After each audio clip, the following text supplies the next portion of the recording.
itu tadi yang saya katakan nanti kan ada namanya audit ya, Undang-Undang Nomor 15 tahun 2004 tentang BPK. Nanti seluruh pengguna anggaran, termasuk saya, itu akan diaudit oleh Badan Pemeriksa Keuangan, yang memang secara undang-undang ditugaskan untuk itu, ya kan? Apakah penggunaan anggaran oleh Sekretariat Jenderal itu sudah betul apa tidak? Dan perlu saya sampaikan kepada publik di sini bahwa DPR RI sudah 2 tahun berturut-turut, ya, meraih meraih predikat wajar tanpa pengecualian oleh BPK. Saya kira ini suatu penggunaan anggaran yang cukup transparan dan sistem akuntansi yang sudah disampaikan.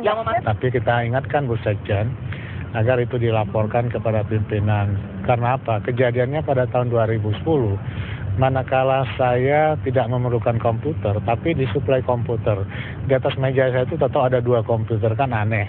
Nah oleh karenanya pada waktu itu saya bilang, walaupun ada anggarannya, jangan serta-merta Bu Sekjen laksanakan, karena belum tentu barang itu dibutuhkan. Selama ini komunikasi kami dengan Bapak Ketua untuk selalu berkomunikasi terhadap dinamika yang terjadi di Sekretariat itu memang telah terkomunikasikan dengan baik. Saya memang pesan Bu Sekjen, kalau ada hal-hal khusus, tolong kasih tahu saya gimana saya harus hadiri rapat itu. Nah, untuk kasus renovasi anggaran ini, ruang banggar ini memang saya terlupakan. Dan saya sudah memohon maaf karena secara menyeluruh informasi tentang kegiatan renovasi ini belum terkomunikasikan dengan Bapak Ketua DPR. Itu makanya mungkin Pak Ketua merasa kaget pada saat kasus ini bertanya. Jadi ada step komunikasi yang memang belum kami laksanakan. Diinformasikan oleh Bu Sekjen. Bu Sekjen tadi malam ke rumah minta maaf, dan saya juga tidak pernah marah, ya, tidak pernah dendam. Saya tahu Bu Sekjen sudah kerja keras juga. Makanya supaya publik tahu, kenapa saya tidak tahu.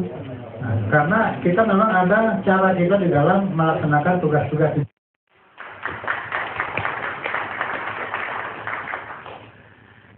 Pemirsa, baru saja kita lihat dari awalnya marah-marah Pak Ketua sama Sekjen. Belakangan Ibu Sekjen minta maaf. Dan dosa itu sudah dimaafkan oleh Pak Ketua. Saya nggak tahu pemirsa memaafkan atau tidak. Ibu mau nambahin? Ya, cuma mau menambahkan tadi penjelasan dari Bang Yoris bahwa memang sebetulnya di DPR itu ada sistem, ada mekanisme yang disebut sebagai pengelola anggaran itu sebetulnya kuasa pengguna anggaran ada, kita membagi menjadi 2, ada satuan kerjanya adalah Dewan dan satuan kerjanya adalah Sekretariat Jenderal. Jadi bab-bab yang berkaitan dengan pengadaan dan seterusnya itu adanya di bawah satuan kerja Sekretariat Jenderal dan itu ada kemudian di kita di Dewan sendiri, satuan kerja Dewan itu sendiri itu adalah hal-hal yang berkenaan dengan apa-apa yang harus fungsi DPR, fungsi pengawasan, fungsi penganggaran dan fungsi legislasi. Nah, sebetulnya tapi benar kan bahwa sampai satuan 3 BURT harus. Nah, ini yang mau saya jelaskan. Karena di MD3 sendiri sebetulnya disebutkan sampai satuan 3. Dan ini bukan hanya BURT saja. Sebetulnya semua komisi harus sampai lampiran 4 tadi atau satuan 3. Untuk bidangnya masing-masing. Untuk bidangnya masing-masing. Tapi kenyataannya BURT, tidak semua begitu. Ya, saya nggak tanya komisi lain dulu, Bu. Ya. Komisi BURT sendiri juga tidak melakukan itu. Artinya tidak sampai detail. Jadi seperti tadi. Komisi lain di DPR juga kayak gitu juga. Ada beberapa komisi yang mitranya tidak mau memberikan. Mitranya tidak mau memberikan sampai lampiran 4 itu. Walaupun perintah undang-undang. Walaupun itu perintah undang-undang. Tidak diprotes juga. Artinya ini protes, sudah jelas protes. Kita sudah berkali-kali, ada beberapa komisi yang kejadiannya adalah seperti itu. Artinya ini adalah sebuah pelajaran. Makanya tadi kami berkali-kali menekankan sistem harus segera diperbaiki. Ini harus direformasi. Untuk apa? Untuk kemudian nanti memperbaiki kinerja kita ke depan. Nah, kami dari PKS sebetulnya sudah memiliki sebuah bahasan tentang reformasi parlemen. Nanti bukunya akan kami berikan kepada Bang Karni. Baik. Makanya itu nanti kemudian kita akan lebih baik ke depan. Baik, sekarang yang mewakili Ketua Umum Partai Demokrasi Ramadan Buan hari ini. Demokrat. Iya, Bang. Anda nggak ikut Banggar? Tidak ikut Banggar. Tidak ikut BURT. Tidak di BWRT. Anda di komisi berapa? Komisi 2. Komisi 2. Ya. Tapi sebagai orang DPR, apa yang Anda lihat? Saya bersama dengan teman-teman yang lain yang tidak ikut dalam pembicaraan ataupun cawe-cawe soal anggaran ataupun soal apa.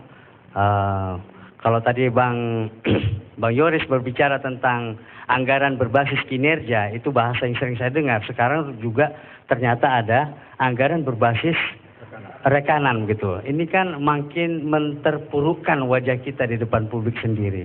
Bayangan kami ketika memasuk DPR itu dengan 3 fungsi pokok dari Undang-Undang Dasar 45, betapa gagah kita masuk.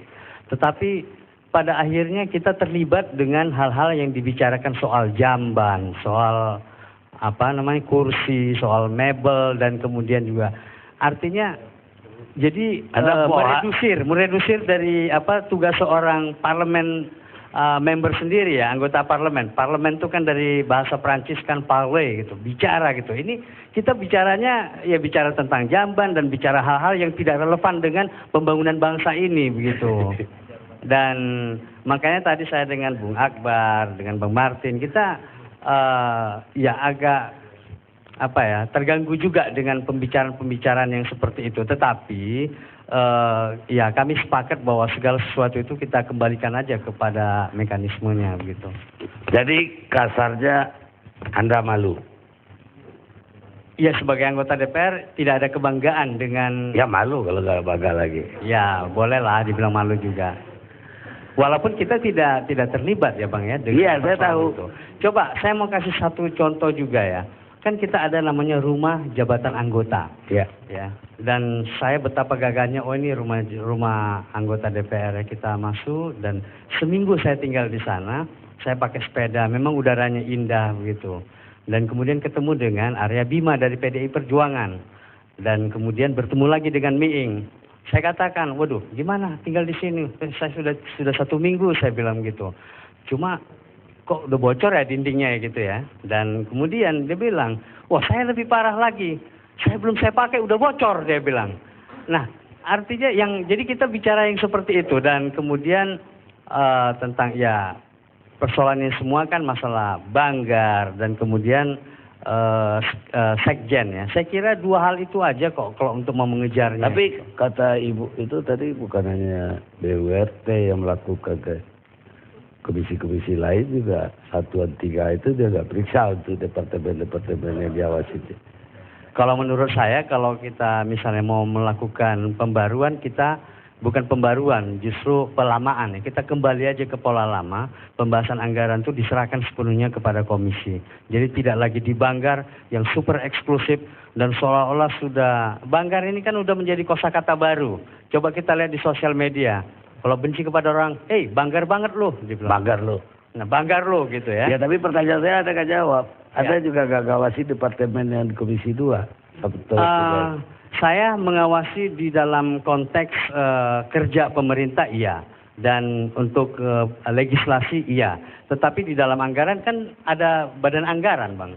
Banggar yang ngawasi. Banggar. Dan kemudian Komisi ketika rapat ngawasi. dengan mitra, kita menyampaikan tentang hal-hal bahwa ini harus dibangun. Yang dibutuhkan misalnya ketika kita bicara perbatasan sama Pak Akbar, kami sama satu komisi. Yang kita butuhkan bukan alutsista ataupun persenjataan yang modern. Tapi yang kita butuhkan adalah kesejahteraan, infrastruktur untuk masyarakat di perbatasan. Nah itu pengawasan yang seperti itu yang kita tekankan. Jadi bukan kepada angka-angka barangnya merek apa gitu, tidak. Itu Anda nggak lakukan? Tidak lakukan dan saya tidak akan melakukan. Undang-undang merintahin itu katanya. Ya, kalau misalnya undang-undang perintahkan itu, makanya saya katakan kembalikan saja ke komisi-komisi pembahasan seperti tadi. Ya, jadi tidak DPR dibanggar, harus gitu. kembaliin. Bagaimanapun kan anggaran negara ini sebesar apapun itu kan anggaran negara, itu uang rakyat yang harus kita awasi juga di situ. Baik, Dan sekarang Pak Martin sebagai partai Pak Martin apa? Hanura, Gerindra, wakilnya Pak Prabowo, silakan. Gerakan Indonesia Raya. Gerakan Indonesia Raya. Ya. Jadi tadi seharian saya dengar radio, masyarakat sibuk soal masalah renovasi gedung DPR DKI 180 miliar. Jadi memang bersamaan dengan soal-soal Banggar ini.